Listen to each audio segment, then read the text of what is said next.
어떤 학생들은 되게 꾸준한 학생들이 있어요. 항상 매주 일정량의 질문을 하고 일정량의 공부를 하고 그게 끝까지 가는 학생들, 이런 학생들이 보통 잘 되거든요. 그래서 뭐 머리가 좋다 나쁘다 뭐 그런 것보다도 그런 꾸준함이 그 정신력의 관리가 더 중요하지 않은가라고 생각합니다. 네. 네, 안녕하십니까. 유교학 강사 김영수입니다. 최근에 코로나 상황 속에 많은 사람들이 어려움을 겪고 있는데요. 누군가에는 좀 어려움이 될 수 있겠지만 또 누군가에는 기회가 될 수도 있다고 생각합니다. 그러니까 여러분들이 이 PT를 선택한 것은 좋은 기회, 좋은 도전이 아닌가라고 생각하고 우리 시간 관리가 철저하게 될 수 있는 우리 양지 기숙학원에서 여러분들의 꿈을 이뤄보시기 바라겠습니다. 네. 일단 6기는 최근에 들어서 예전과 문제 양상이 많이 달라졌습니다.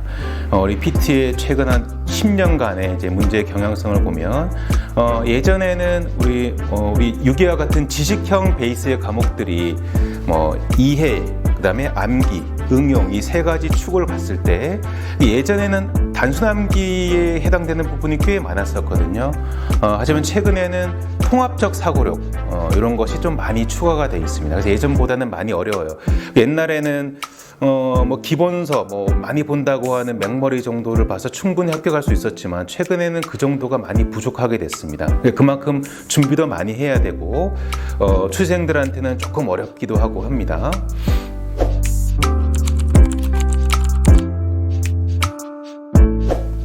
네, 우리 출생의 전략은 재생하고 좀 다르게 가져가야 된다고 생각합니다.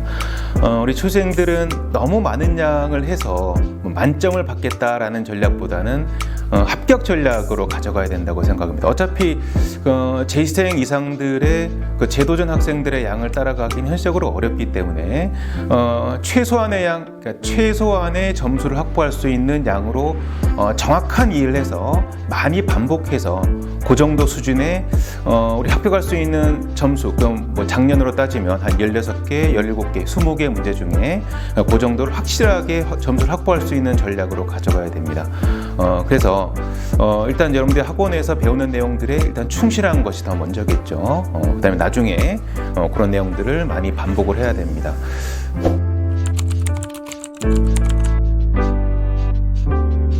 일단 이제 가장 큰 실수 중에 하나가 내가 작년에 왜 점수가 안 나왔나를 잘못된 분석을 하는 경우가 많습니다. 나의 지식의 범위 또는 지식의 양이 적어서라고 생각하는 경우가 많아요. 그래서 양적으로 늘리는 오류를 범해버립니다. 그러니까 이를테면 여러 선생님의 강의를 듣는다든가 아니면 이것저것 모의고사든 아니면 문제집이든 모든 문제집을 다 갖다 풀려고 하는 잘못된 선택을 하거든요. 그러니까 물론 이제 그게 다 소화되고 완전히 이해되면 좋겠지만 반복의 측면에서는 오히려 단점이 될 수 있습니다. 그래서 많은 양을 봤는데 기억은 나는 건 별로 없고 이런 경우가 많아요. 또 그렇기도 하고 본인의 이론이 또 완벽하다고 생각하지만 자기가 배운 이론에 오류가 많은 거예요. 그래서 예를 들어서 만약에 비행기가 엔진에 결함이 있다면 그걸 다 뜯어가지고 다시 조립해야 될 거 아니에요.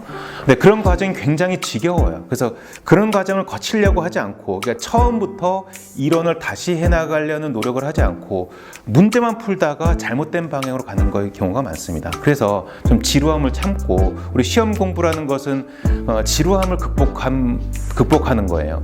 그래서 지루함을 좀 참고 처음부터 아는 것도 다시 되짚어갈 수밖에 없습니다. 그래서 다시 이론부터 기본 이론까지는 할 필요는 없겠지만 본인의 실력에 따라서 최소한 한 심화 이론 정도부터는 처음부터 다시 되짚어가는 것이 정말 필요하다고 생각합니다. 네.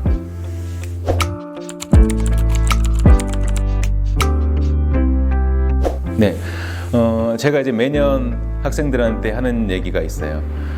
옛날에 우리 이제 고시 공부라고 하면 요즘에는 치지 않는 시험이지만 사법고시 이런 것들, 지금도 치는 외무고시 이런 것들이 있잖아요. 그러니까 예전에 지금처럼 학원이 성행하지 않을 때는 절에 가서 공부했다고 합니다. 근데 절에서 스님들이 공부를 가르쳐 주시는 것은 아니지만 그 시간 관리가 그만큼 어렵기 때문이에요. 실제로 그 절에서 공부해서 검사 판사님이 된 경우가 굉장히 많습니다. 우리 절에 들어가면 편안하게 공부할 수가 없어요. 절에 들어가면 절의 규칙을 따라야 됩니다. 그러니까 내가 공부하는 사람이니까 좀 늦게 일어나고 그게 안 돼요. 새벽 5시엔가 일어나서 마당을 쓸어야 되고 저 공부 좀 하고 나중에 밥 먹을게 이런 것도 안 된다는 거죠. 그러니까 정확한 시간에 밥을 먹어야 되고 정확한 시간에 공부를 해야 되고 그 시간 관리가 혼자서는 어렵기 때문에 다들 그렇게 하는 거죠. 지금은 뭐 절에 들어가서 공부하지 않고 학원에 나와서 이제 공부하는 거죠. 근데 학원에 나오는 것도 자신의 의지력을 발휘하기가 참 쉽지가 않습니다. 중간에 좀 멈추게 됩니다. 그래서 이제 기숙이라는 학원이 그런 장점이 있다는 것이죠. 실제로 비슷한 수준의 학생들이라고 생각하는 학생들 이렇게 놓고 봤을 때 기숙학원에 있는 학생들이 암기 상태나 이런 학습 상태가 굉장히 좋습니다. 그 시간을 밀도 있게 관리하기 때문이죠.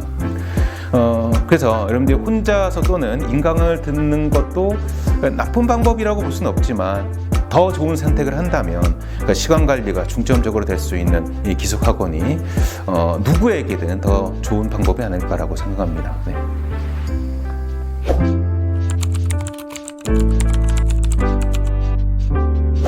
근데 특정 학생보다는 그 학생의 유형들이 많이 생각납니다.